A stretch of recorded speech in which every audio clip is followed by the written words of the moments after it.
Lep pozdrav vsem skupaj v mojem imenu in v imenu mestnega odbora SDS Koper.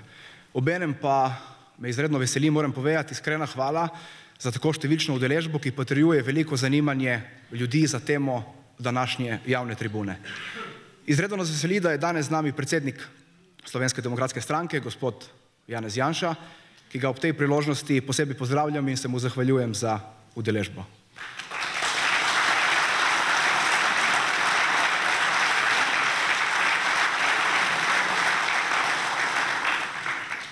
Lepo pozdravljam tudi župana občine Ankaran, gospoda Gregorja Strmčnika.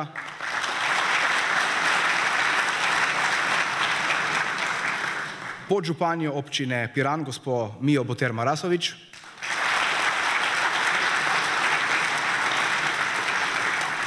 Poslanca Državnega zbora, gospoda Zvoneta Černača.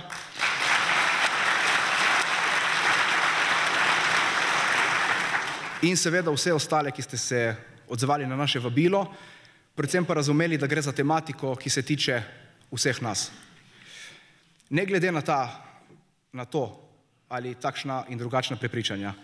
Predvsem pa ne glede na pritiske, grožnje in poskus vpliva na odpoved dogodka strani skrajne levice.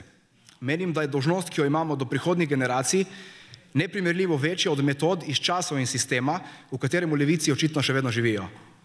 Tokrat jim ni uspelo in verjamem, da jim tudi v prihodnje ne bo. Prav tako nas veseli, da so nekateri mediji prepoznali pomembnost današnjega dogodka, kar so potrdili s poročanjem in ne s cenzuro. Zdaj, preden začnemo z današnjim dogodkom, bi nekaj besed rad namenil razlogu, torej zakaj smo se v mestnem odboru SDS Koper odločili za temo, kot smo se, torej migracije in varnost v naši državi. Kot vsi vemo, je Evropo leta 2015 zajela migrantska kriza. Mnogi smo opozarjali na hude posledice, ki bodo, ukolikor se Evropa problema ne loti odgovorno, neizbežne. Tisti, ki smo na glas opozarjali na naivno migrantsko politiko in na nevarnosti, ki jih nenadzorovan migrantski tok prinaša, smo bili označeni za fašiste, ksenofobe in sejalce sovraštva ter nepotrebnega strahu. Zakaj, se sprašujem? Ker si želimo varnosti za našo domovino, naše družine in naše otroke. Ker želimo jasno razlikovanje med tistimi, ki prihajajo k nam legalno, torej delati, sprejemati kulturo, spoštovati zakone in se učiti jezika, ter med tistimi, ki teh namenov nimajo.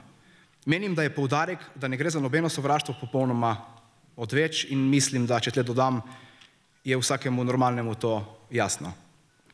Boris Pahor sam je večkrat dejal, narod, ki spoštuje svoj narodni princip, ki spoštuje svoj jezik, kulturo, zgodovino, zemljo, ta narod je nacionalno zaveden, ni pa to nikakršen nacionalizem ali karkoli slabega, zaključuje. Zgodile so se Švedska, Francija, Španija, Nemčija, Italija, pa še katera druga država in človek se v bistveno drugačni varnostni sliki Evrope vpraša. So se tisti, ki so nas zmerjali, nas še danes zmerjajo, zavedali zmote, ki so jo zagovarjali? Niso in občutek, da nekateri dobro vedo, kaj so počeli, ne izginja. Uresničilo se je vse tisto, na kar smo nekateri opozarjali in srčno upali, da se vsaj Slovenija ne bo soočala z nenadzorovanim porastom ilegalnih migracij ter s posledicami, ki jih slednje prinašajo. Vmes so odstranili ograjo in narodu lagali, da to ne bo vplivalo na varnost v državi in na število ilegalnih prehodov, zavrnili pobudo o aktivaciji člena zakona o obrambi, ki bi zagotovil, da vojska in policija skupaj varujeta državno mejo, ne nazadnje pa dovolili, da se tok ilegalnih migrantov ne ustavi, ravno obratno. Po mojem mnenju so ga še pospešili. Namesto, da bi se iz porasta kriminala v prestolnici nekaj naučili, zavarovali meje in posledično ljudi, želijo v različne kraje po državi namestiti dodatne azilne domove. Danes, 9 let kasneje, smo tisti, ki si želimo varnosti, še vedno ksenofobi, fašisti in razpihovalci sovraštva. Kljub številkam, ki bi nas morale skrbeti in kljub dogajanju, ki nas opozarja, da smo na točki, kjer je bila Švedska pred leti. Ni problematično to, da se v naši prestolnici dogajajo kriminalne dejanja in da še drastično slabša varnostna situacija, pravijo, ampak to, da nekateri, da na to opozarjamo in o tem govorimo. Gre za nekaj, kar kot starš nikakor ne morem razumeti in verjetno tudi nikoli ne bom. Upajo si celo trditi, da lažemo in zavajamo, čeprav drugod po Evropi marsikateri narod že plačuje račun naivnosti. Tiste naivnosti, ki s časom dobiva tudi drugi obraz.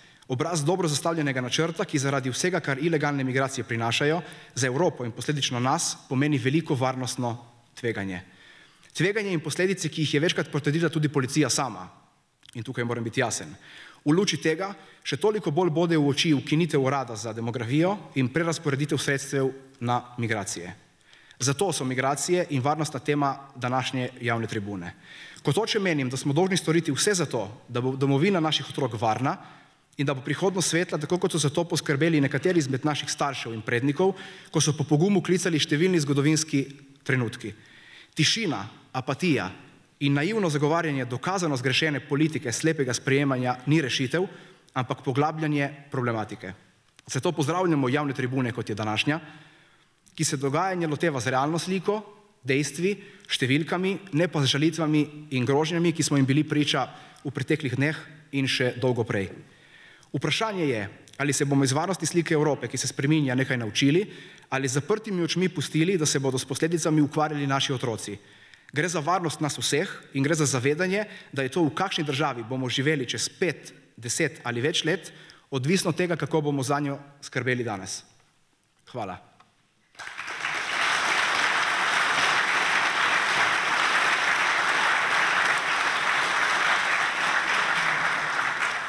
Zdaj pa na oder vabim gospoda Janeza Janšo in gospoda Boža Predaliča, vsem ostalim pa želim prijeten večer.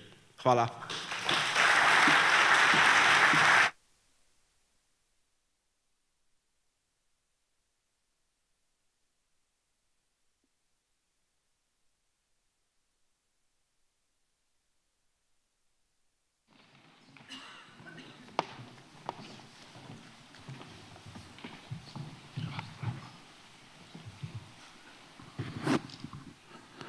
Dober večer tudi z moje strani.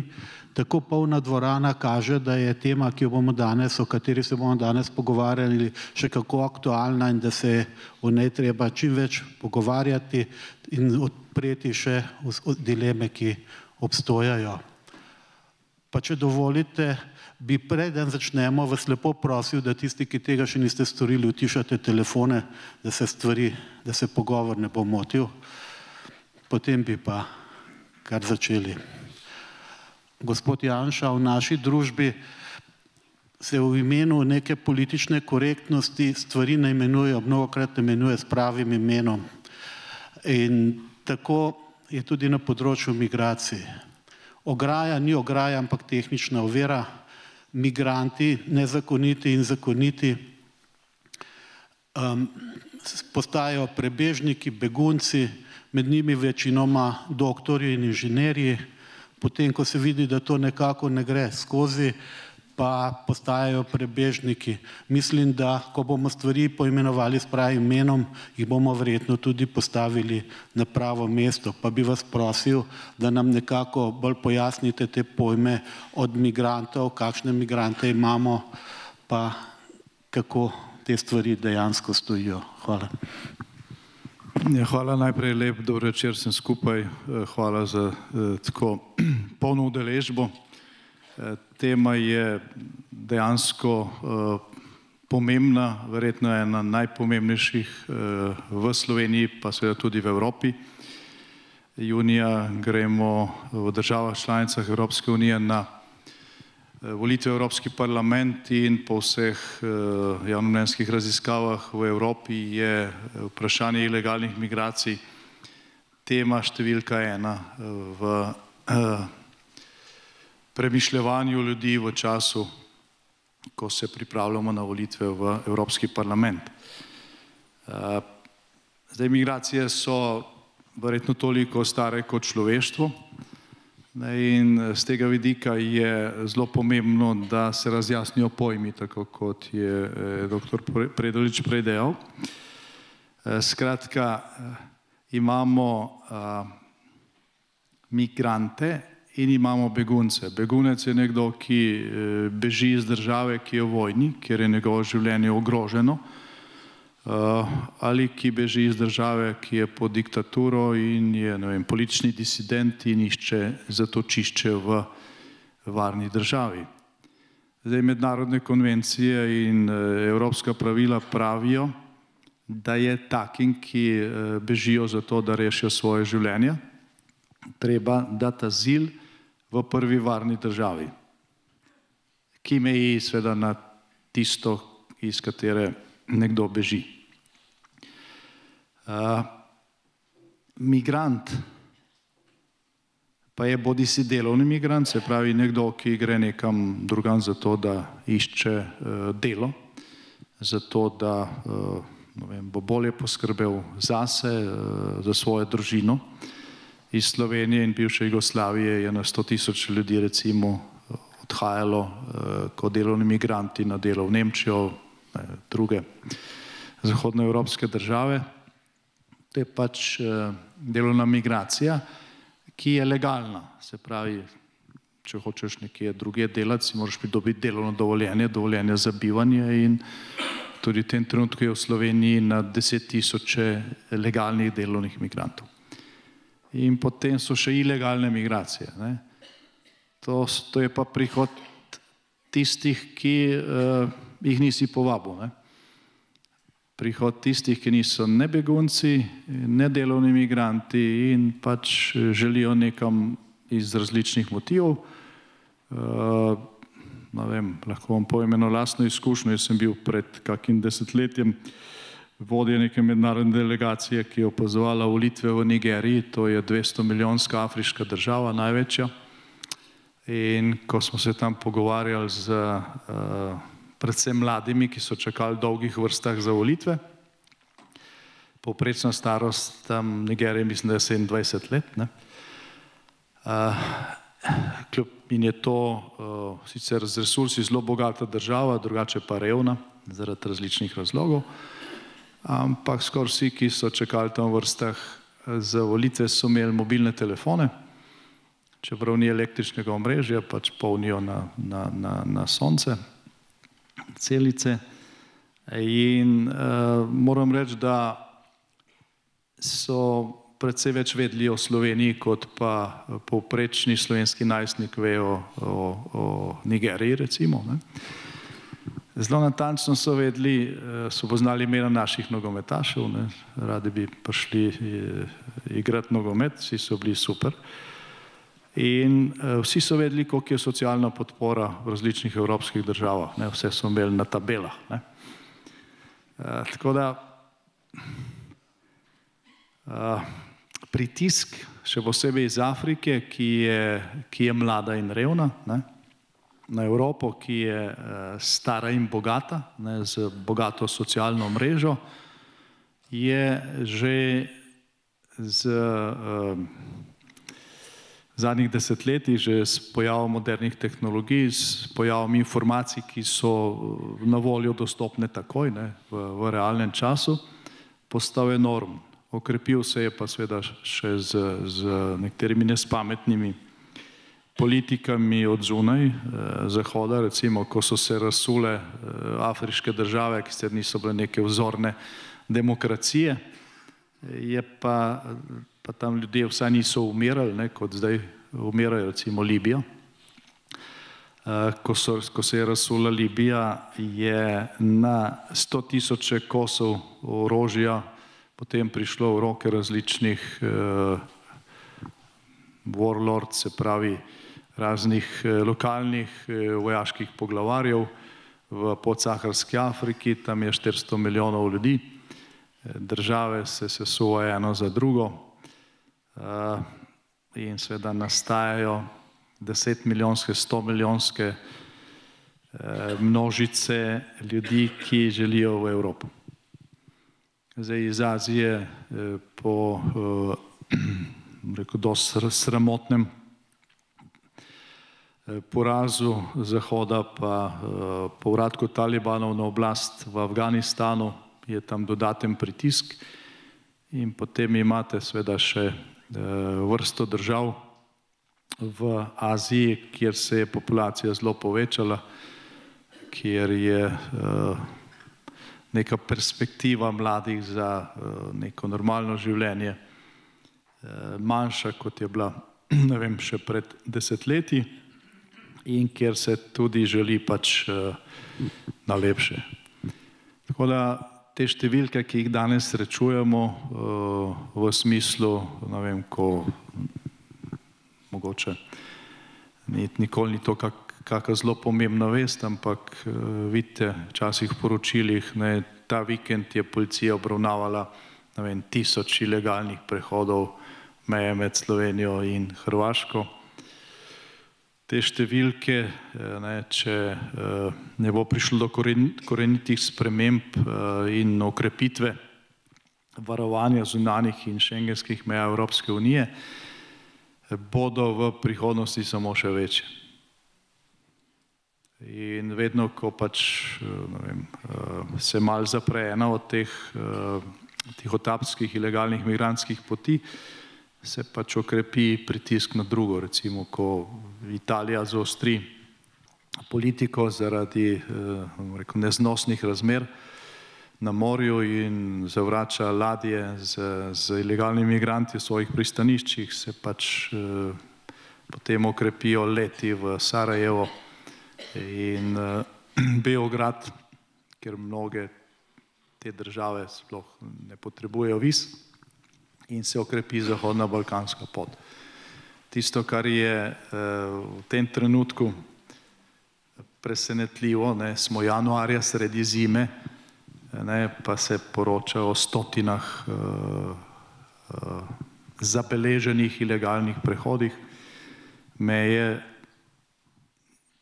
Tega še ni bilo. Vedno je bilo tako, da je bil nek val spomladi, delno poleti in se je okrepil jeseni, čez zimo tega ni bilo, zdaj praktično ni nobenega presledka. Tukaj gre tudi za to, da je to velikanska kriminalna dejavnost. Tihotapljenje ljudi je, grdo rečeno, za kriminalce velik biznis. V slovenskih zaporih je trenutno več kot polovica vseh, ki so zaradi klasičnih kaznivih dejanj v slovenskih zaporih, je bodisi ilegalnih migrantov, ki so potem, ko so čakali na azil, storili kaznivo dejanje, bodisi tihotapcev. Več kot polovica. Slovenski zapori pokajo po šivih predvsem zaradi tega. In statistika, še posebej v nekaterih mestih, kot je Ljubljana, kar je bilo delno prej že omenjeno, kaže, da je porast težkih kaznivih dejanj, vključno z posilstvi, ne samo, da je bistveno narasel ta porast, ki ga beleži statistika, gre v glavnem na račun tujcev. V glavnem v okolici azilnih domov v teh mestih. Torej, ilegalne migracije so varnostni, so socialni in so ekonomski problem. Varnostni zaradi porasta kriminala, socialni zaradi tega, ker to bistveno zmanjšuje sredstva, ki so namenjena za socialno politiko, za lastne državljane, in ekonomski, ker to ni nekaj, kar je nek prehoden pojav, danes ta strošek imamo, jutri ga nimamo, ampak trajno bremeni javne finance. Po izračunih Računskega sodišča že izpred let je strošek ilegalnega migranta, ki čaka na azil, v Sloveniji skoraj 2000 evrov na mesec. Bruto strošek. Seveda on ne dobi 2000 evrov, ampak vse je to, kar pade na to. Zdaj pa zračunajte tisti, ki imate nizko pokojnino, kdaj prijete konc meseca na 2000 evrov vseh prihodkov ali pa stroškov, ki jih nekdo drug za vas plača. To je 10-krat bolj resna tema ali pa problem, kot se kaže v naših osrednjih medijih. Zdaj sicer je nekaj več tega poročanja, je pa zato, da se zadeva zamegli, se verjetno bo v nadaljevanju pogovora prišla tudi na to, v javno govorico pripeljana tudi beseda prebežnik. Zato, da se zakrije razlika med beguncem, ki mu je ogroženo življenje in kjer mislim, da ni nikogar, ki ni zato, da se pomaga po po svojih močeh, ko so otroci in družine bežali iz Ukrajine, ki je bila tam vojna, smo jih Slovenci sprejeli z odprtim srcem, pa tudi drugod po Evropi. V Sloveniji smo imeli v času vojne v Bosni in Hercegovini 70 000 žensk in otrok in smo skrbeli za nje. Jaz sem bil takrat minister za obrambo in civilno zaščito in sem se neposredno s tem ukvarjal. Ampak to so bile ženske in otroci, niso bili za boj sposobni moški, ki so prišli iskat sem privilegij ali pa še kaj drugega. In tudi po slovenskih domovih je bilo veliko prostora za te ljudi. To so bili begunci in Slovenci dobro vemo, kdo je begunec. Drugo pa je, seveda, ko vidiš kolone teh, ki prihajajo z držav, ker ni nobene vojne, ker pač prihajajo sem zato, ker mislijo, da se bo tukaj dalo živeti na tuj račun. Ne vsi, zdaj nekoga, ki išče pač boljše mesto zase, pa posebej za svojo družino je težko obsojati, ampak večina teh primerov, ki jih mi srečujemo v obliki teh množnih ilegalnih migracij, ni ta slučaj. Gre za ljudi, ki so pač tudi svoje družine tam pustili, zato da bi bilo njim bolje, ki so končno odšli nekam drugam, ne da bi poskrbeli doma za svojo družino, pa za svojo državo, če je tam kakšna grožnja. In tukaj je nemogoče seveda uporabljati isti termin in isto oznako tako za begunca kot za ilegalnega migranta. Ampak ker se skuša to zakriti, se je v javni prostor pripeljala beseda prebežnik. Zdaj, če ste pogledali in tega je zdaj polno tudi po slovenskih medijih, govori se o prebežnikih. Če ste pogledali v slovar, kaj to pomeni, beseda prebežnik označuje nekoga, ki je med vojno prebegnil iz ene strani na drugo.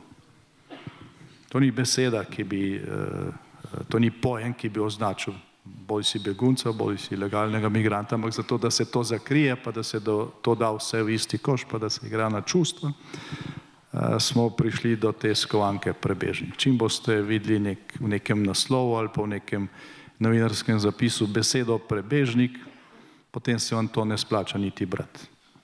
Ker tam kakšne velike resnice ne bo, ker če so temeljni pojmi takšni pol, se to ne piše zaradi informiranja, ampak zaradi zavajanja. Zdaj mogoče to glede te osnove in pojmov dovolj.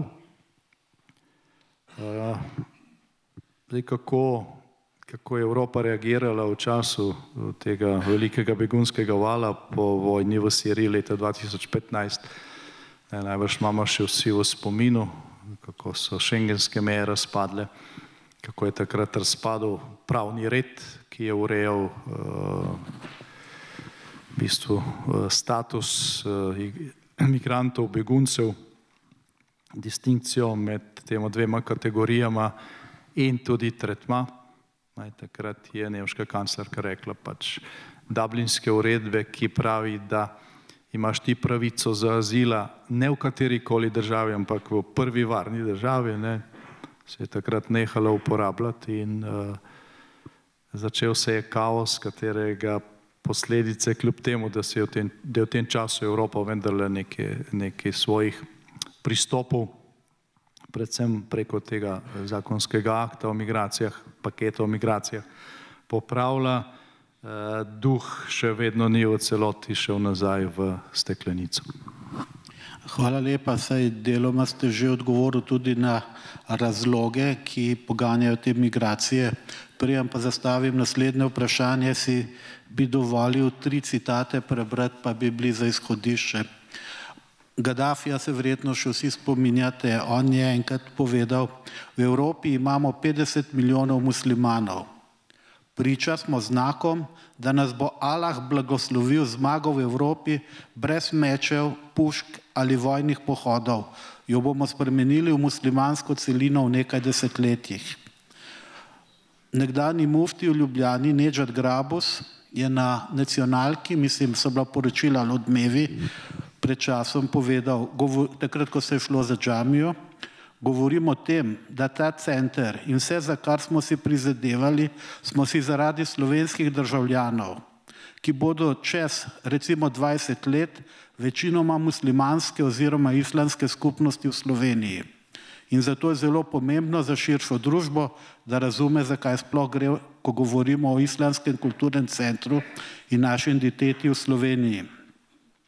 Tedanji tajnik islamske skupnosti, danes pa mufti, Nevzet Porić pa je bil svetnik v Ljubljani na listi Zorana Jankovića in ko se je v Ljubljani o tem razpravljalo, povedal, seveda pa si bomo zapomnili vse tiste, ki so bili proti in so glasovali in so ovirali projekt izgradnje džamije. Zdaj, glede na strukturo ljudi, ki prihaja, predvsem mladi, moški, mislim, da se tudi spolna struktura v Evropi spreminja, hkrati pa tudi starostna. Zato bi vas prosil, da nam malo pojasnite, kako te prihodi, te veliko število mladih moških na Evropo in seveda tudi na Slovenijo vpliva z ekonomskega, varnostnega in predvsem demografskega vidika.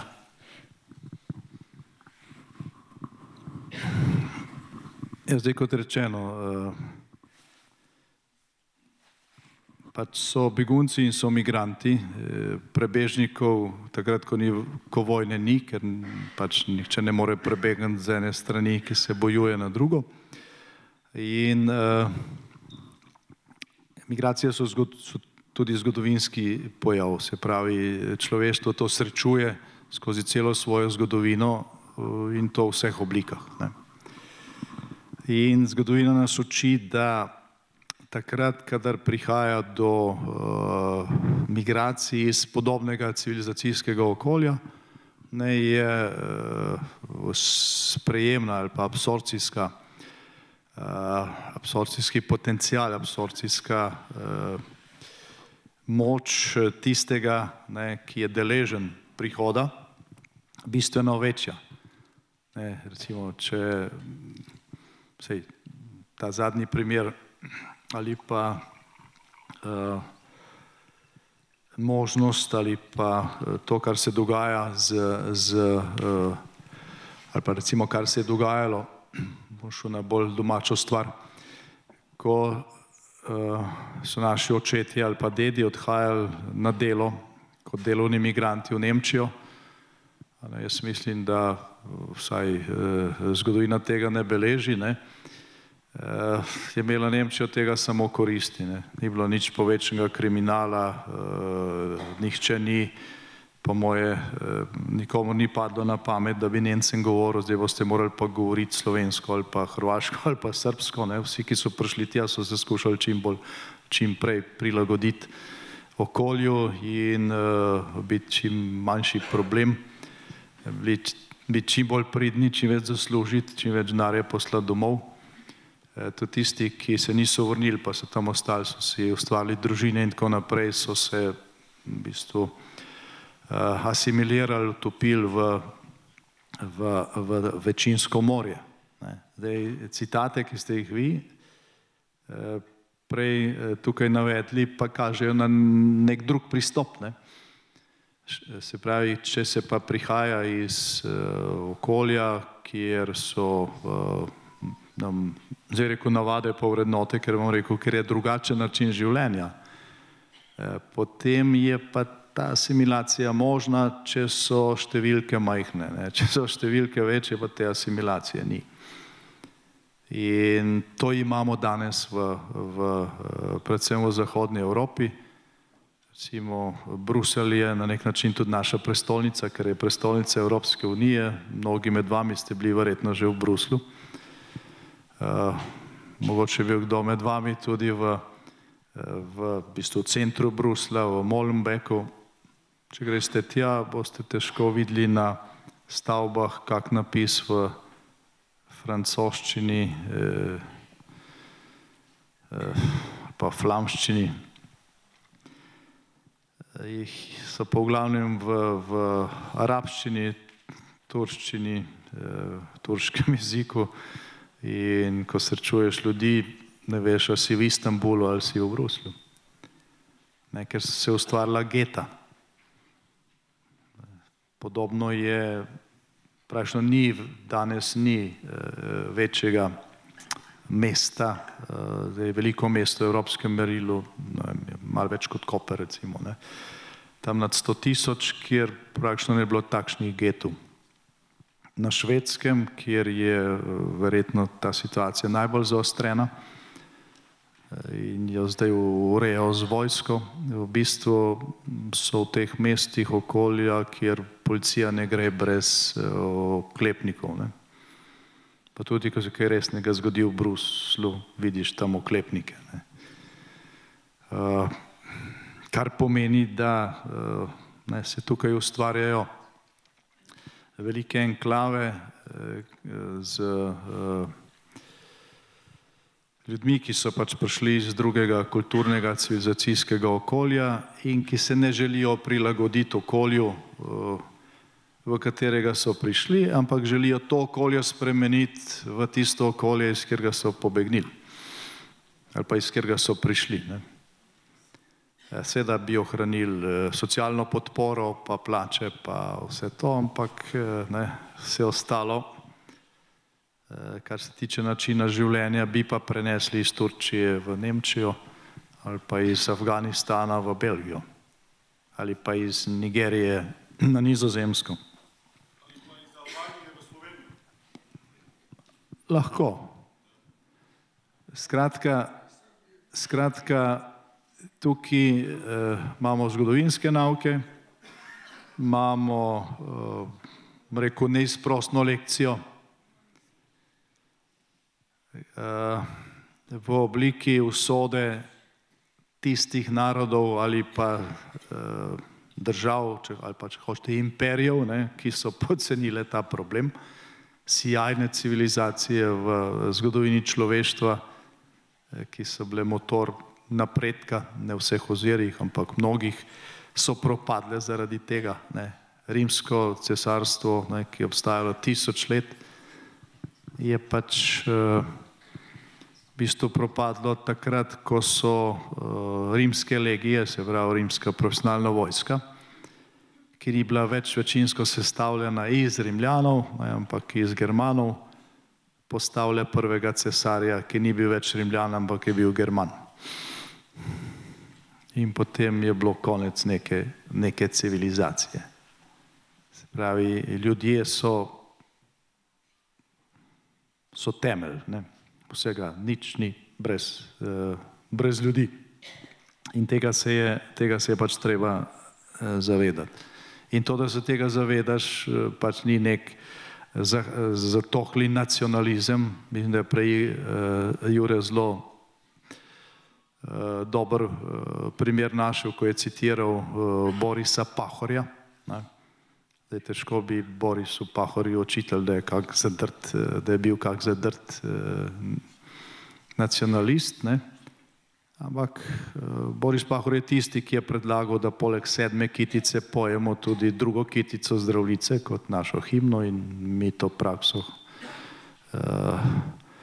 skušamo uvajati. Jaz upam, da bo nekoč tudi v zakonu o himni in zastavi in grbu zadeva popravljena, ker se s tem začne, z simboliko se ustvarja odnos, še posebej pri mlajših generacijah, do nekega problema in pač ta odnos mora biti razčiščen zato, da pač skupnost, v našem primeru država, ki je zdaj, hvala Bogu, imamo, lahko določa pravilne politike do zadev, kot je recimo migracija. Boris Pahor je rekel, mi pojemo žive naj vsi narodi, čeprav v ustavi piše, da je himna Slovenije Zdravljica, cela. Potem so pa ta mojstri v času vladavine LDS-a v zakon zapisali, da se kot himna izvaja samo 7. kitica Zdravljice. To je Boris Kidrič predlagal že leta 1942. Leta 1942 je Boris Kidrič napisal v glasilo Delo. Delo je bilo glasilo komunistične partije med vojno, ne Komunist, to je bilo kasneje. Je napisal nek članek o preobrazbi slovenskega naroda v narod proletarcev in tam je napisal, ko se bo to zgodilo, ne, po zmagi revolucije je najbolj primerna himna Sedma kitica Prešernove Zdravljice, ker je internacionalna. V času, ko je vladala stranka, katere je Boris Kidrič bil takrat generalni sekretar, se tega niso upali narediti. V Socialistični republiki Sloveniji nismo imeli himne Sedme kitice Zdravljice, ampak naprej zastave slave, nekaj časa. Po glavnem se ni nič izvajalo, šele po koncu 80-ih let se je začela pojavljati Zdravljica, ampak cela. In v tistih prelomnih časih smo peli celo Zdravljico. Včasih tudi pač izbor nekaterih kitic, v glavnem drugo in sedmo. In ta kombinacija je v redu. Sedma kitica je čisto v redu, če jo postaviš v pravi kontekst. Ampak kot je rekel Boris Pahor, kdo pa si ti, ki hočeš biti prijatelj z mano? Najprej se predstav. In ko recimo, še posebej v 90-ih letih, smo sprejemali obiske tujih državnikov in so poslušali našo himno, vsak se je prej seveda tudi pozanimal, ko greš neko državo, se pozanimaš, kaj je besedilo te himne. So si rekli, se vi imate himno, ki je bila lahko himna Združenih narodov. Pa smo pol sad smo rekli, to je samo ena kitica, himna po ustavi je cela Zdravljica in to je kompleksna, kompletna, genialna pesnitev največjega slovenskega pesnika, ampak 8 kitic se težko izvaja kot himna, dve pa se pač lahko in slej ko prej bo treba pač to popraviti. Najprej se moramo predstaviti, potem pa rečemo žive naj vsi narodi in sosedje, naši prijatelji in tako naprej. Ampak ker tukaj, na tej točki, ko se je pač namerno šlo, pač leta 1994, ko se je ta zakon sprejemal na predlog Kidriča leta 1942, smo s tem povzročili neko zmedo, ki je na podzavestni ravni in ki se zdaj kaže tudi v odnosu do ilegalnih migracij. Zdaj najbolj slikovito je to zmedo ponazoril aktualni predsednik vlade, dr. Robert Golob, ki je nekaj mesecev nazaj ob robu srečanja Evropske politične skupnosti v Španiji, ko ga je novinar vprašal, ker to je bila tam tema, kako bi pa vi reševali problem ilegalnih migracij, on je mirno izstrelil v kamero in ostal živ. Ilegalne migracije lahko rešimo samo tako, da jih naredimo za legalne. Zdaj jaz nisem slišal take izjave praktično od nobenega najbolj skrajno levega predsednika vlade katerekoli države v Evropi, ker tega ne bi preživel. Zdaj, to je glih kot da bi rekel, zakoni ne veljajo, oziroma to je bila neka izjava, zdaj, če bi jo izrekel predsednik vlade kakšne večje evropske države, recimo Nemčije, bilo to nekaj takega, kot je bila tista izjava kanclerke Merklove, ki je rekla, dublinske uredbe se pa pač ne da izvajati. In seveda milijoni so to razumeli kot vabilo, da jih Nemčija vabi in potem smo imeli te kolone tudi na naši meji. Problem ilegalnih migracij ne moreš rešiti tako, da pač jih narediš za legalne. Kaj to pomeni, da rečeš 400 milijonov teh, ki hočejo iz podsaharske Afrike v Evropo, pridite, kam jih boste dali? Mislim, to je popolna norost. To je popolna norost. Problem ilegalnih migracij ali pa problem ilegalnih migracij, in to je znano že stoletja, ker to ni stvar od leta 2015 naprej, za zahodno civilizacijo, se lahko reši samo na dva načina. Prvič s tem, da zavaruješ sebe, da če treba tudi postaviš ograjo, ne pa da jo podiraš. In drugič, da pomagaš tam, kjer nastajajo vzroki za ilegalne migracije. In tukaj je Evropa v zadnjih 20 letih delala napake na obeh straneh. Leta 2015 smo, pač ne sem s to izjavo Merklove, ampak vsem tem, kar je sledilo, razbil relativno dobro delujoč azilni sistem Evropske unije z avanturami, kot so bile te, ko se je pač sesulo Libijo, pa pustilo državo pol v Rasulu, kjer je še danes to pol en od glavnih hubov za ilegalne migracije iz Afrike, se je pa delalo ravno obratno, namesto da bi se stabiliziralo soseščino Evrope, zato da pač ljudje ne bi videli boljše prihodnosti samo v poti v Evropo, ampak tudi doma se je razsulo še tiste okvire, ki so to zagotavljali. Sej podobno je ravnanje v primeru Sirije. V primeru Sirije, zdaj tam je seveda na oblasti bil diktator svojega denarja vreden, ampak zato, da se ga zruši, se je podpiralo skrajne islamistične skupine, ki so potem klale cele vasi in potisnile desetine milijonov Sirijcev čez mejo, pa da ne govorimo o Afganistanu in tako naprej. Ve se, kje so rešitve, ampak žal se je delalo v napačni smeri. Zdaj je bistveno več stresnosti, če zdaj pač preberete akt o migracijah, ki je šel čez zakonodajno in usklajevalno kolesje Evropske unije v lanskem letu. Notor so večinoma dobre rešitve, ki to stanje popravljajo, bo pa trajalo, preden bo do tega prišlo v praksi. K stabilizaciji razmer v Afriki pa seveda kakega velikega prispevka ni bilo, razen tega, da se povečuje tako imenovana razvojna pomoč. Evropa in mi z njo, ker smo pač del Evropske unije, daje desetine milijard za razvoj Afrike.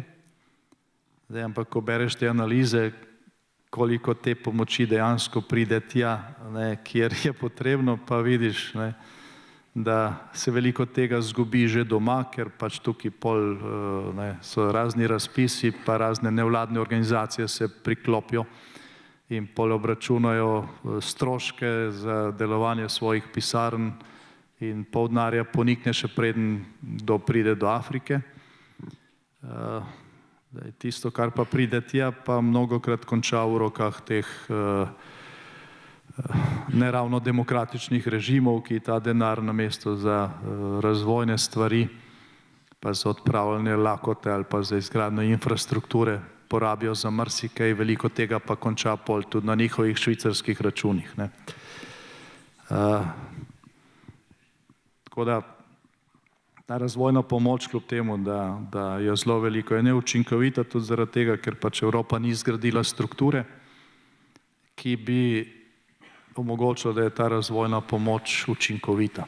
Pa se o tem govori že dolgo časa. Če ti hočeš pomagati ljudem v neki državi, ki obvladujejo razne lokalne milice in tako naprej, moraš najprej tja poslati, čist odkrito rečeno, vojsko, da naredi mir, da omogoči, da ljudje vsaj ne umirajo tam po ulicah Mogadiša recimo, in šele potem tja pripelješ denar pa ljudi, ki pomagajo pol pri razvoju. Drugače to v bistvu problem povečuješ, namesto da bi ga enostavno zmanjševal. Ampak Evropska unija je naredila marsikaj dobrega in veliko napredka, na nekaterih stvareh pa smo tam, kjer smo bili pred 50 leti. In to nas drago stane in če ne bo tle naslednjega koraka od aktov k realizaciji tega, kar je bilo lani dogovorjeno, nas bo enostavno stalo še več. Zdaj, Slovenci smo pa pač kljub temu, da smo na čudoviti geografski lokaciji, zdaj zelo malo koščkov zemeljske oble je tako lepih, kot je Slovenija, ampak smo tudi na poti ene migrantske poti, ki je zelo intenzivna in velika in ki predstavlja veliko varnostno tveganje za vse. Hvala lepa. Ko človek gleda evropske prestolnice, Pariz, ki je bil pojem, ali pa London, in danes, ko gledate, kako v Londonu zahtevajo na demonstracijah šeriatsko pravo, in se človek vpraša, ali gre pri teh stvareh za trk dveh civilizacij, kajti več kot očitno je, da saj kratkoročno se te stvari ne morejo nekako v družbi urediti. In iz tega bi vas jaz vprašal, kakšni pa so pravzaprav razlogi, da nekatere vlade, predvsem socialistične vlade, zagovarjajo prihod migracij, nezakonitih migracij, nekako jih želijo, verjetno imajo nek razlog, ker tako verjetno tega ne bi počeli, kajti Evropa se dejansko obnaša kot stara, dobrodušna gospa, bogata gospa, ki ne zaklepa vrat svojega doma in vabi kdorkoli hoče prideti k njej, da se malo pogovarja, da pride na obisk, in tukaj je nekaj podobnega. Predvsem me zanima, kakšni so razlogi teh, ki tako še danes zagovarjajo čim večje uvažanje migrantov, kljub temu, da je že evidentno, da se ne vključujejo v družbo tako, kot je potrebno, in da postajajo breme družbi, in to ugotavljajo že tudi v tistih državah, ko so jih nekoč vabili. Ja, zdaj je eden od motivov za to, da mnoge ali pa nekatere vlade vodijo politiko tako imenovanih popolnoma ali pa vsaj v glavnem popolnoma odprtih urad tudi za ilegalne migracije, je pač dejstvo, da se je Evropa postarala. Če gledate demografsko drevo Evrope danes, mislim, da je povprečna starost v Evropi preko 45 let. V Sloveniji še višja. Slovenija ima eno najstarejših prebivalstev na svetu, mislim, da smo med prvimi 10 državami, 48, 48 let. In seveda, to povprečje pove, da ima razviti Zahod ali pa razviti del Evrope veliko populacijo, ki je že v pokoju, in majhno populacijo, ki je delovno aktivna. Kar seveda pomeni, da je veliko pomanjkanje delovne sile in podjetja pač iščejo delavce. Seveda se to rešuje v glavnem z legalnimi migracijami, z delovnimi dovoljenji in pač raznoraznimi aktivnostmi, ki se pač izvajajo za to. Tudi slovensko gospodarstvo ima v zadnjih letih probleme z delovno silo in mogoče nimam najbolj zadnjega podatka, ampak smo blizu 100.000 izdanim delovnim dovoljenjem za to, da za tujce, ki delajo v Sloveniji. To je pač nek poseben problem, ampak to niso ilegalne migracije. Zdaj, drug motiv je pa seveda politični.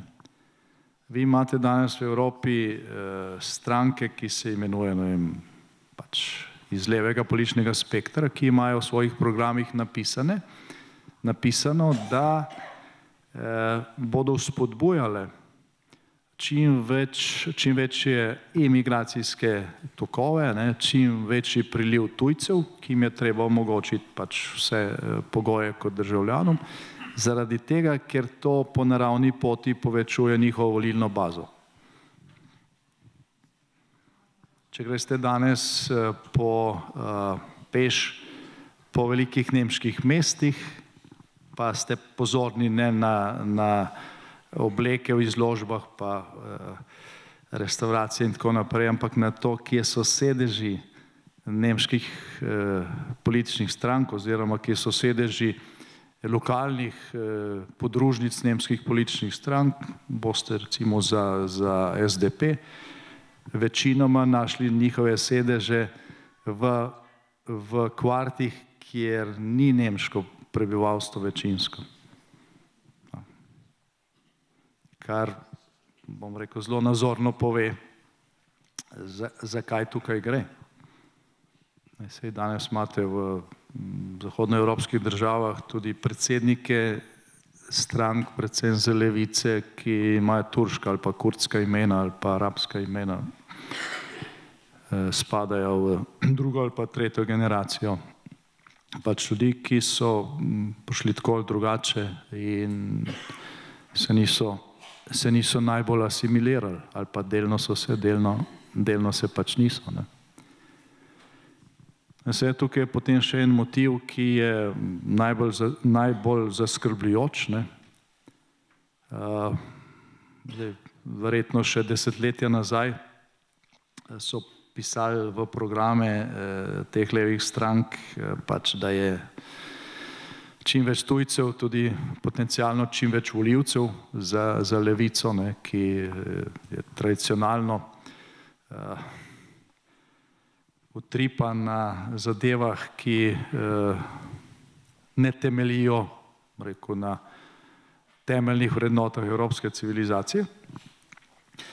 Ampak to še ni bilo tako izrazito nekje do padca Berlinskega zidu. Zdaj, po koncu hladne vojne v Evropi, po padcu Berlinskega zidu, razpadu Sovjetske zveze in tako naprej, je pač ta leva paradigma prišla do spoznanja. Saj kdor je bral to knjigo Kulturna vojna foruma Sao Paulo, je tam zelo natančno razloženo, mislim, da je tudi prodajal v Predverju. Zelo priporočam branje, ker to zelo nazorno razloži. Skratka, vsa ta sprememba po propadu komunističnega bloka, vsaj na Zahodu, saj ni povsod propadel, je pripeljala do samospraševanja. Zdaj, kako pa naj še zdaj po vsem tem debaklu verjamemo v to, da je socializem svetovni proces, da nekoč bo cela zemeljska obla pač socialistična, internacionalna, in če je ta eksperiment z oktobrsko revolucijo naprej propadel. In so izkopali ven Antonija Gramscija in njegov kulturni marksizem. Gramsci je bil italijanski politik, mislim, da sekretar italijanske komunistične partije po prvi svetovni vojni. In on je takrat tudi potoval v Sovjetsko zvezo, kjer se je socializem, rekel, v praksi tam udejanjal, in je videl, kaj se je tam dogajalo, in je prišel nazaj v Italijo, pa je rekel, oziroma zapisal, na ta način, kot pač Lenin uveljavlja socializem ali pa uresničuje socializem ali pa komunizem v Sovjetski zvezi, na ta način se ga v Italiji oziroma na zahodu Evrope ne bo dalo, ker se bodo ljudje uprli, ker je za to potrebna neznanska količina nasilja. In to tle ne bo šlo in je treba izbrati drugačen pristop in ga je potem tudi teoretsko razdelal. Da vas ne utrujem z predolgo razlago, on je tam napisal, zato da v razviti zahodni družbi uvedemo socialistično ureditev, je najprej treba razgraditi temeljne vrednotne stebre, na katerih temelji zahodna oziroma meščanska družba, in jih je naštel 5. Družina, narod, zasebna lastnina, vera pa zasebno šolstvo. ker ko bomo to razgradili, potem lahko postavimo pač nove vrednotne stebre in je tudi napisal, te vrednotne temelje pa lahko razgradimo tako, da jih naredimo kot nekaj slabega. Ali z pač metodami, ko gre za narod, da se stvari premešajo, pa naroda ni več. Imate je napisal, to lahko naredimo pa samo tako, da pač zasedemo institucije, ki kreirajo zavest. To pomeni šolstvo, kulturne institucije, medije, založbe, vse to, kar pri prebivalstvu ustvarja zavest, odnos do nečesa in tako naprej. In zdaj seveda v tej knjigi Kulturna vojna forma Sao Paulo je pač natančno napisano, kako se je pol to dogajalo, ampak zdaj ta ideja je se teoretsko razvijala, frankfurtska šola je nastala na tej podlagi, ampak dokler je obstajal tam vzhodni blok in je na zahodu bilo jasno, da pač tam življenje ni najbolj sijoče in dobro, ta teorija ni ravno pognala veliko sadov, potem pa, ko je to Evropa postala, kot smo rekli, cela in svobodna, te grožnje ni bilo več in se je ta teorija zelo razmaknila. In danes je večina levih strank v Evropi zelo prežetih z kulturnim marksizmom. In za razgradnjo naroda je daleč najmočnejše orodje pripeljati čim več ljudi iz drugih civilizacijskih okolij, ker potem vrednote matičnega naroda avtomatsko izginejo. Ker je pač jasno, nosilci vrednot smo ljudje in tisti, ki jih je več, tisti prevladajo, pa včasih še tisti, ki so bolj agresivni. In danes imate stranke, ki so v parlamentih držav članic Evropske unije, ki to odkrito zagovarjajo, tudi v Sloveniji imamo tako stranko, je celo v vladni koaliciji, je protestirala proti temu današnjemu dogodku, zato ker pač to, da posvetimo na problem, pa ga razgradimo, razgalja tudi pač njihov program, ki ni blaginja za vse, ampak je to nekaj, kar se je propagiralo pri nas že pred letom 1990, pa se je mogoče malo drugače skušalo uveljavljati. Države, ki so išle, ali pa države, ki smo išle, ali pa ki smo nastale iz držav ali pa v okoljih, kjer so idejo socializma kot svetovnega procesa uveljavljali na klasičen način, tudi z nasiljem in z diktaturo ene stranke, takih okoljih, v takih državah je podlaga za razmah kulturnega marksizma idealna, ker je bilo nekaj teh vrednot itak razgrajenih že na klasični način in je bilo delo že na pol opravljeno. Ni pa povsod tako. V vzhodni in srednji Evropi imamo tudi države, ki so tranzicijo bolj resno izvedle in imajo danes bistveno manjši problem z kulturnim marksizmom, kot ga imamo mi, recimo.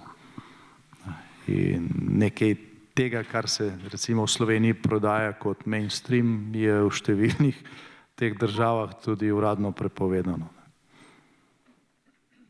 Ampak zdaj, da pač damo še piko na i tej dolgi razlagi, to, da Evropa ne varuje svojih meja pred ilegalnimi migracijami tako, kot bi bilo treba in kot bi lahko, ker tukaj ne gre za pomankanje denarja pa kadrov in tako naprej, in za to, da ne usmerja razvojne pomoči, še posebej v Afriko, ki je pač naše dvorišče, na ta način, da bi se situacija tam dejansko resno popravila. Za vsem tem je tudi politični motiv nosilcev kulturnega marksizma. Hvala lepa. Sedaj se človek povsem logično vpraša, kje pa je v tej zgodbi Slovenija? Preko Slovenije samo v lanskem letu šlo preko 60.000 migrantov, toliko so jih pravzaprav registrirali, koliko jih je v resnici šlo, nihče ne ve, verjetno 3-krat, 4-krat toliko. Približno polovica zapornikov v Sloveniji je tujcev. Predsednica države pomilosti švercarje migrantov. Podiramo ograje. Potem pa še neka beseda, ki se mi zdi nekaj najbolj neumnega, kar lahko slišimo, ali pa kratkovidnega, ko tako predsednik vlade ali pa policijski minister za notranje zadeve pravijo, ja, vse te ljudje, ki jih dobimo, vse te tako ali tako ne ostanejo v Sloveniji, se grejo naprej v Evropo. Ja, kaj smo pa pol naredili? Z levega žepa smo ga dali v desni žep. Ko človek enkrat v Evropi lahko se prosto sprehaja, ko dobi svoje pravice, je tu. Ne glede, ali je ustal v Sloveniji ali ni ustal. Poleg tega je zadnje čase zelo veliko, tudi na podlagi inštrukcij na svetov, če ga dobi policaj, reče azil. In potem ga policija lepo kot taksi službo odpelje v Ljubljano, ga nastani v azilne domove. Sedaj, ker so premajhni, bi vlada še par azilnih domov naredila, da bomo lahko vse nastalili noter. Torej, gospod Janša, kje je v tej zgodbi Slovenija? Ja, tukaj, kjer ste to že opisali, ne, sej. Če ima država vlado, kjer predsednik vlade reče, da se bodo ilegalne migracije tako rešile, da jih bomo naredili za legalne, zdaj sicer imamo srečo, da to ni še bolj odmevalo, ampak je odmevalo. Zdaj, kako mislite, da tisti, ki hoče iti v Slovenijo ali pa preko Slovenije naprej v Zahodno Evropo, razume to izjavo, razume, da pač v Sloveniji mu bodo pomagali. Ne, da ga bodo ustavljali na meji, ampak da ga bodo pomagali. Enako izjava, ki je bila že pač na začetku mandata ali pa še pred volitvami, ko so rekli, podrli bomo ograjo na meji. Zdaj, ta izjava, ok, ograja vseeno malo pomaga, no? Zdaj, 100% sigurno ne, no? Ampak že to, da neka vlada pravi, ograjo na meji bomo podrli. Zdaj, kako mislite, da je ta izjava objavljena, seveda povsod, uradna izjava, razumljena v migrantskih centrih v Bosni, kjer se zbira na 10.000 tistih, ki mislijo naprej po balkanski poti. Je kot vabilo, ne? To ni odvračanje, to je pač privabljanje, to je obratno od tega, kar bi morali reči. Morali bi reči, poostrili bomo politiko, še bolj bomo varovali mejo ali karkoli.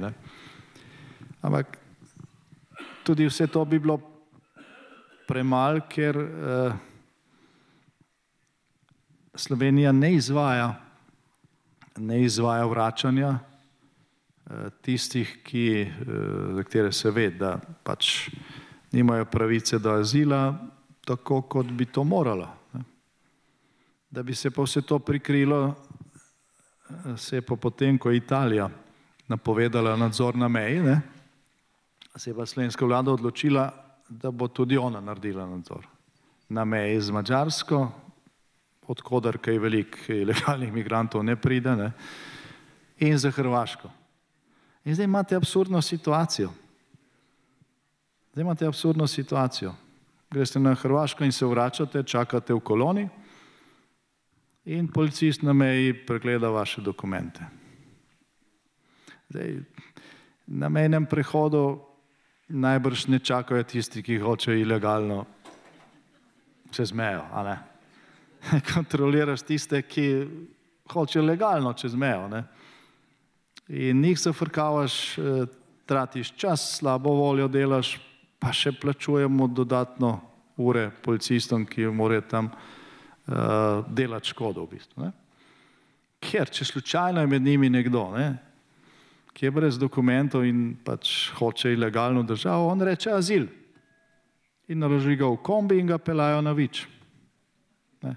Tam mu dajo hrano, žepnino, oni izpolni tiste formularje, dajo mu tolmača. In potem se on sprehaja po Ljubljani, ne. Zdaj, če je, ne vem, če ima kako vezo, ima sorodnike že, kje pa to naprej, se malo pokličejo, pa gre mogoče že kmalu naprej. Ne. Ne čez škofije, ampak da se marsikje, ne. Če tega nima, ne, Slovenija zagotavlja prosilcem za azil dosti soliden standard, čaka, ne. In ko se postopek, ki traja, ne, bliža koncu, on ve, ali bo azil odobren, ali ne bo, ne. Če ve, da bo azil odobren, lepo počaka, dobi azil, nastanitev, vse tisto, kar pač Slovenija zagotavlja, tem, ki dobijo status. Če vidi, da tega azila ne bo dobil, ne, pač se odpravi naprej v Italijo, ne. Kjer ga slejko prej ujamejo in ga vrnejo nam, ne, ker smo ga mi dali v sistem in zabeležili in pobrali pač prstne odtise in tako naprej. In potem je spet tukaj. Mi bi ga morali vrniti naprej po verigi Hrvaški ali pa državi, iz katere je prišel, to se praktično nikoli ne naredi.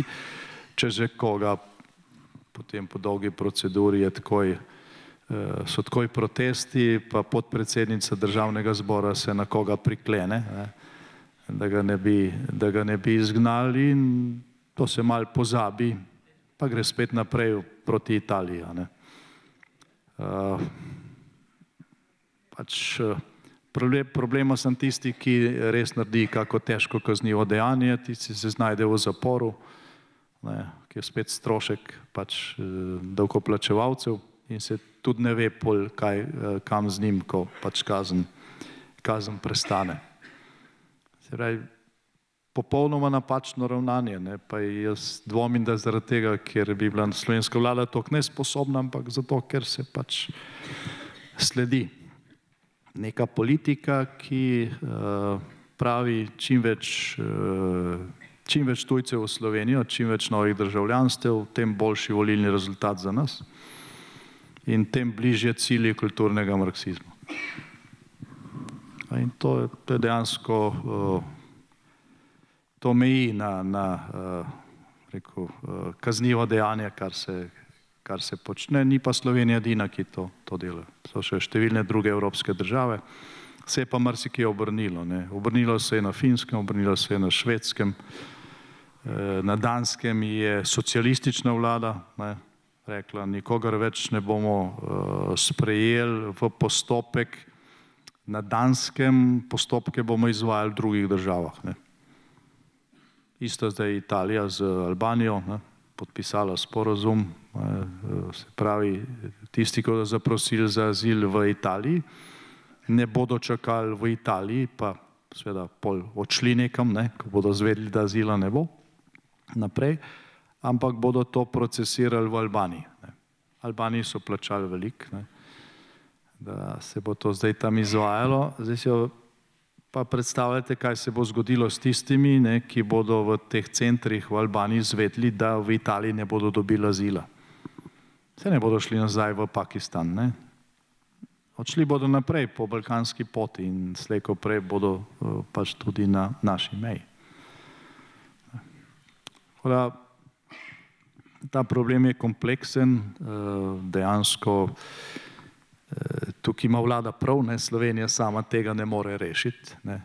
Še manj ga lahko rešimo tako, da ga zignoriramo, ne.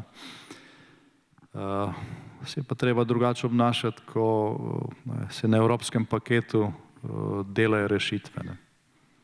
V skrajnem primeru pa tudi, glejte, Avstrija, koliko časa že ima kontrolo na meji?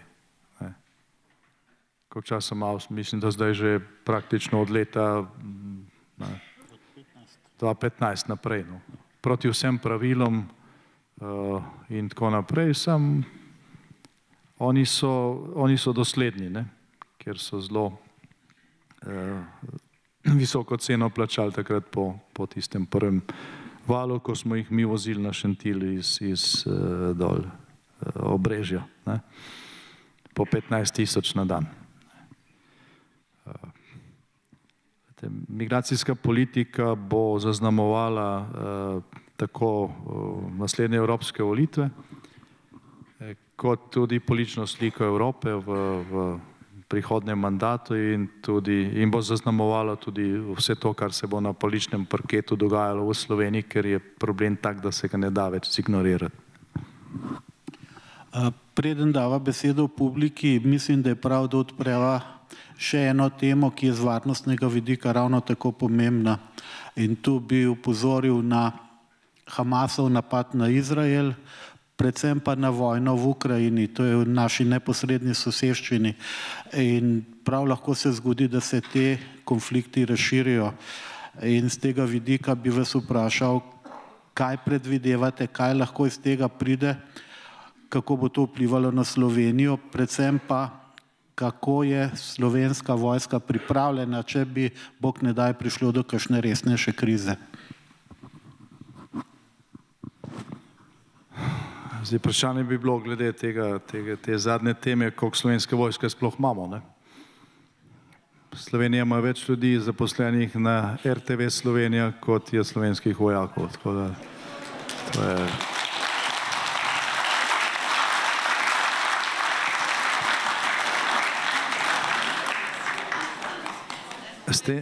S tem, da je povprečna starost v slovenski vojski predvsej nad tem, kar bi bilo zaželeno in se bo problem še povečeval ob takšnem pristopu, ki ga imamo zdaj. Tako da tukaj, če mene vprašate, edina rešitev uvedba obveznega vojaškega roka ponovno nazaj. In slej ko prej bomo prišli do tega, hočeš nočeš, tudi večina evropskih držav je ali to že naredila ali pa bo to naredila v naslednjih nekaj letih.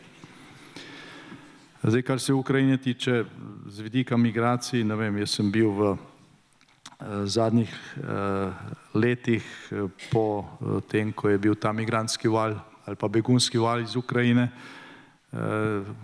kar v mogoče v 10-15 domovih za starejše v Sloveniji skoraj povsod sem srečal tudi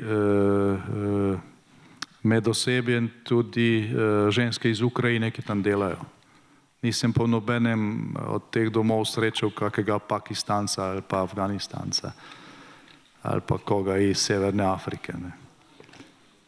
Ker je že tukaj velika razlika, no, se vidi. Tisti, ki je begunc, pa ki beži, ki dejansko rešuje svoje življenje, prvič se bo skušal vklopiti tam, kjer se mu da azil, pomagati in tako naprej in se bo skušal tudi čim prej vrniti nazaj, od koder je pobegnil. Zdaj, pri ilegalnih migracijah je pa seveda stvar obratna.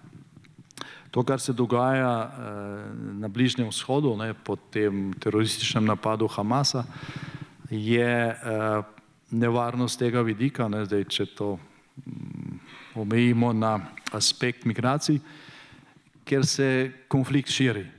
V zadnjih dneh je Iran z balističnimi raketami targetiral cilje v Iraku, pa tudi v Pakistanu.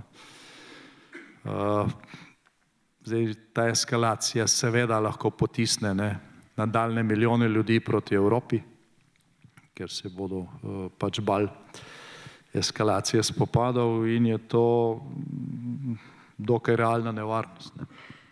Skratka, nič, kar se dogaja dol, ne prispeva k večji varnosti ali pa k temu, da bi bil problem ilegalnih migracij kot varnostnega tveganja manjši. Nimamo pa zdaj časa, da gremo v ostale aspekte tega, kar se pač dogaja v Gazi ali pa na Bližnjem vzhodu. Je pa to nekaj, kar bo zagotovo zaznamovalo tudi naše okolje, če ne drugače ekonomsko, ne, ker bodo šle cene nafte gor. Vseh dobrin, ki potujejo čez Suez, če se bodo tam konflikti nadaljevali. Tako da te stvari nimajo samo lokalnih učinkov. Hvala lepa. Zdaj pa mislim, da je čas, da damo tudi publiki možnost za kakšno vprašanje. Jaz bi apeliral na te, ki sprašujete, da so vprašanja kratka in jedrnata, da ne bo vprašanje dalj časa trajal, kot bo potem odgovor. Nekje v dvorani je mikrofon, mislim, da je tisti, ki bi želel, ne dvigne roko. Meni se malo blešči, ampak upam, da bom videl. Ja.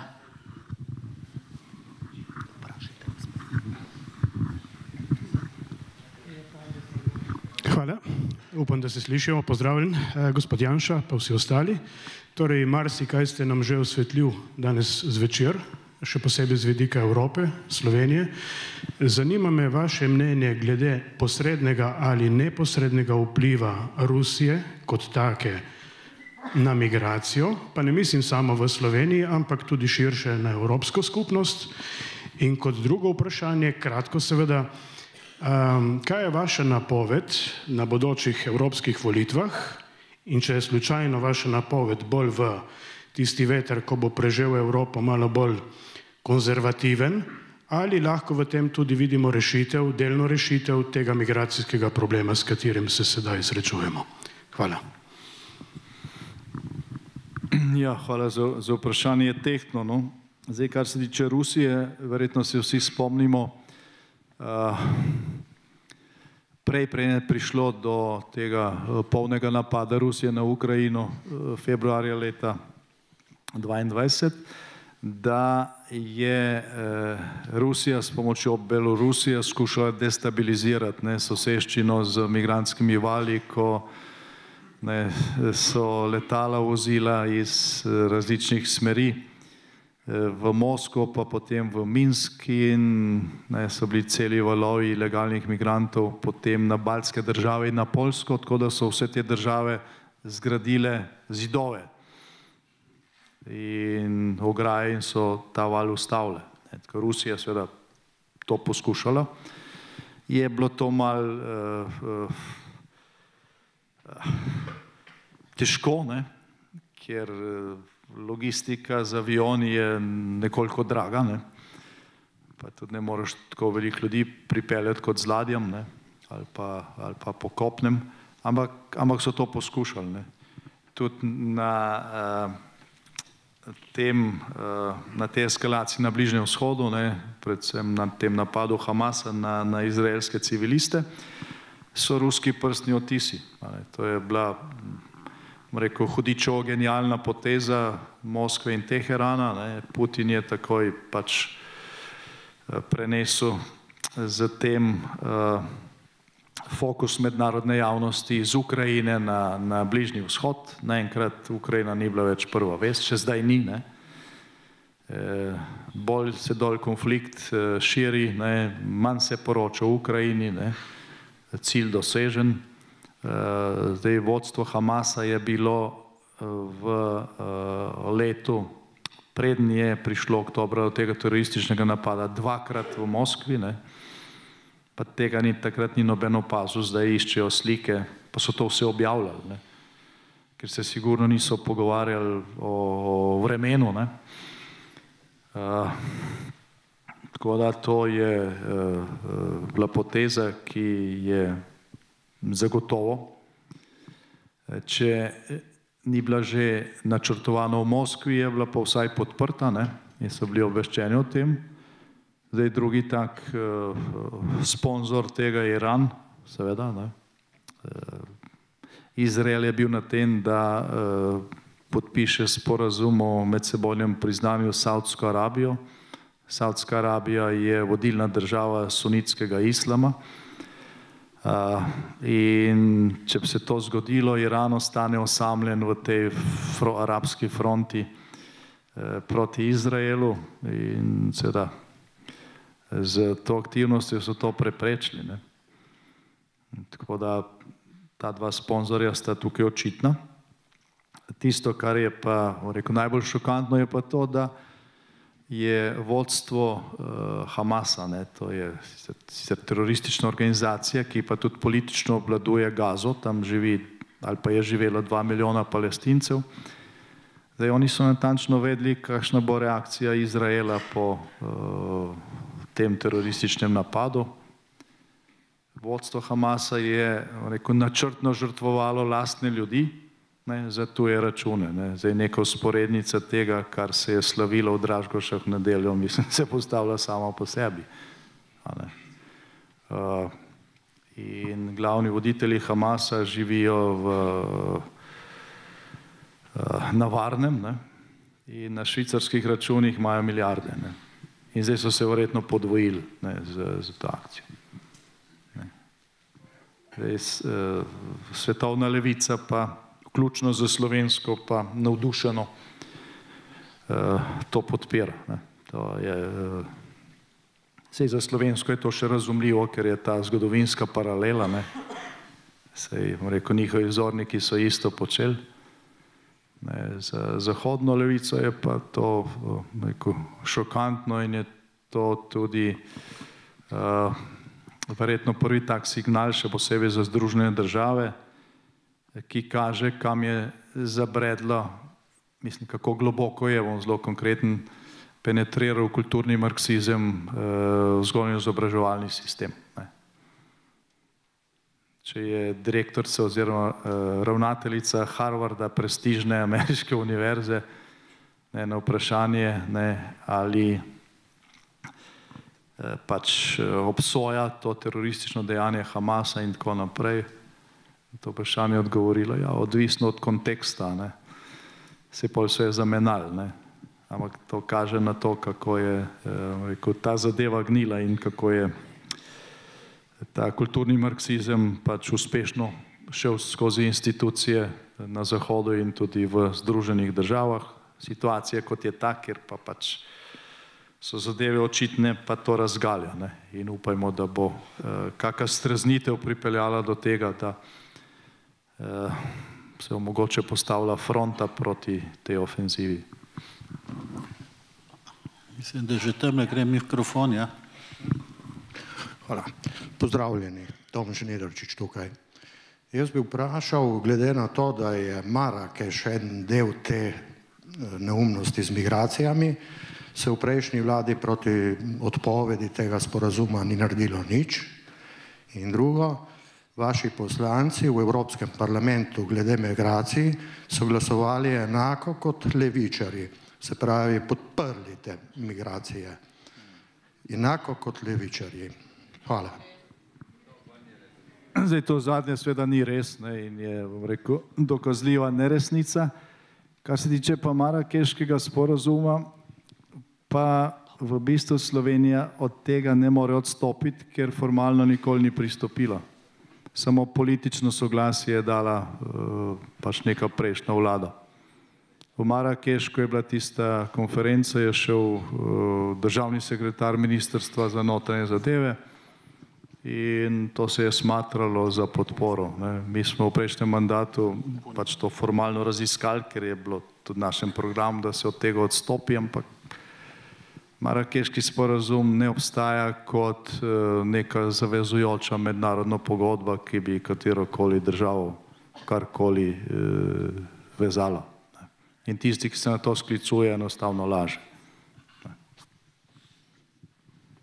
Je pa noter vse tisto, kar se očita, seveda.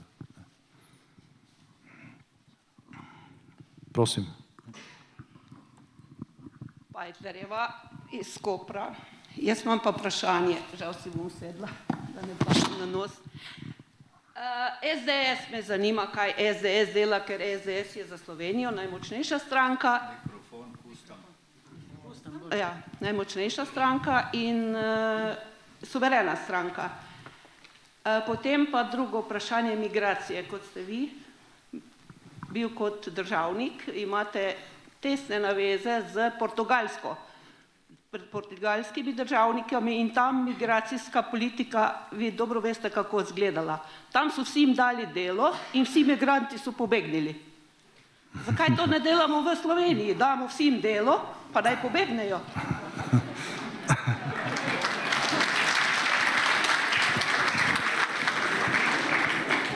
Mislim, da bo 3 vprašanja.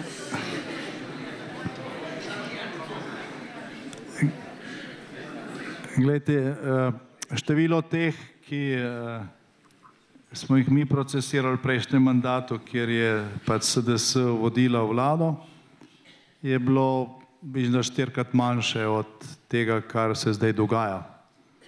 Ker je bilo jasno, da vlada ne vodi politike privabljanja ilegalnih migracij. Kot veste, smo skušali mejo varovati tudi Slovensko vojsko in smo jo. Slovenska vojska je bila takrat tudi na meji, tudi kot faktor odvračanja. Imeli smo silne težave z sprejetjem tega sklepa v državnem zboru, saj veste, bili smo praktično manjšinska vlada, ampak smo številke obvladovali. Ilegalne migracije v času naše vlade v zadnjem mandatu niso bile problem, ki bi bil neobvladan. Nismo iskali po Sloveniji lokacije za nove azilne domove, kot to delajo zdaj. Zdaj, v Kopru mislim, da imate več ali manj svobodo na oblasti in zdaj, ko bo vlada želela dobiti soglasje od občin, ker bodo novi migrantski centri, bodo to verjetno tam, kjer so sami na oblasti, saj drugih najbrž ne bodo sprejeli. Tako da bodite malo pozorni, kaj se bo zdaj s tem dogajalo. Kar se tiče Portugalske, Portugalska ima levo socialistično vlado že zdaj, mislim, da 15 let. Ne spomnim se, da bi na ta način rešila problem ilegalnih migracij, ker po mednarodnih konvencijah ti ne smeš siliti prosilca za azil, dokler je v postopku v delu. On lahko dela, če hoče, ne smeš ga pa prisiliti. Ti mu moraš vse to zagotavljati, kar dobijo. Brez tega, da bi imel kakršnekoli obveznosti. Napaka je v tem, ker ljudi, ki ne prihajajo z držav, kjer je vojna, tretiramo kot begunce. Če jih ne bi tretirali kot begunce, pač bi jih vrnili in tega problema ne bi bilo. Še zadnje vprašanje, prosim. Lep pozdrav in dober večer, boljše zadnje, kot pa da te ni. Pred tako publiko, kot je tukaj, sem Max Filipčič, član občinski svetnik občine Izola, ki se jih da prešteti na obali na roke, kolikor nas je občinskih svetnikov, vendar pozdravljen gospod Janša, dobrodošel v tem kraju. Zadnji so se srečali v Lipci, kjer sem vam pozabil čestitati, ko ste vodili Evropsko skupnost, Evropo in še na obalo ste prišel s svojo vlado. Hvala, čakamo, da boste kmalu prišel ponovno, torej vodite Evropo, ne, ampak da boste prišel na oblast in nas ponovno obiskal.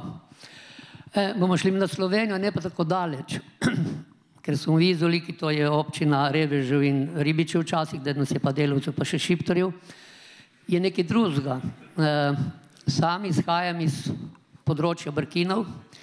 Ko ste bil takrat gor, ko je umrl pater Tomažič, ustanovitelj Korotana v Avstriji, se je gor malo, bi rekel, vremena razjasnila. Namreč gor, ko stanujem, ker imam posestvo in ker je tudi vikend, mimo mene je prihajala, obstaja ta albanska pot, to, ker je najbolj pereče in se radi zatiskamo oči, mimo mojega hiša, moje vikenda. V začetku, ko sem se jezil na ženo, zakaj porabila drva in tako naprej, sem ugotovil, da so kradli migranti. Pozneje pa sem se, ko je bila policija, sem imel več opraviti jaz, da sem jih prijavil in spisal, kot je bilo potrebno, da bi njih, ne vem, preganjali ali to. Odločil sem se tako, ja bom, sigurno ga bom. Odločil sem se tako, da sem te migrante sprejemal in jih usmerjal na zahod. Namreč gor je Tatre, Trieste in Trst, ker so mešali. Bila pa je številka 22, ko sem gledal na tej balkanski poti. Ker pa rabiste ravno vprašanja, govorim pa to. Mi gor bomo branili svojo zemljo. In tisti tvit, ki ste ga dal, oborožite se legalno, mislim, da v tej smeri gremo. Namreč pri nas še nikoli ni zmagal noben drugi razen Janša, tudi zadnjič ne Golob, vendar verjetno kot lovci imamo pravico, gospod, in tudi kot vprašanje, mislim, da ste ga prav dal, čeprav se je to potem nekako zelo rabljalo. Bojim se pa za obalo, da v to smer ne bo šlo tako. Je še kjer vprašanje, vendar tega se bom stavil. Hvala, da ste me poslušali, ker ste rekli na kratko. Vendar vas sledim in bom sledil, gospod Janša, vedno. Ker vas rabim, ker vi, kamor ste prišel, ste malo razvedril. Jaz mislim, da boste odprl nebo do kraja. Hvala lepa.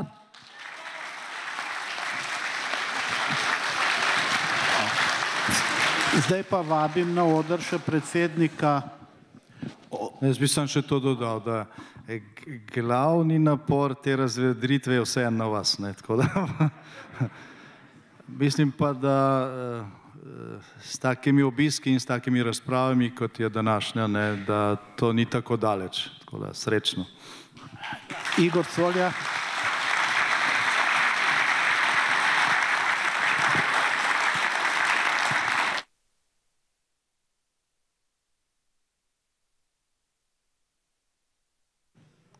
V imenu občinskega odbora SDS Koper se iskreno zahvaljujemo vsem vam za udeležbo, predvsem predsedniku Janezu Janši, in smo si dovolili zbrati nekaj domačih stvari slovenske Istre.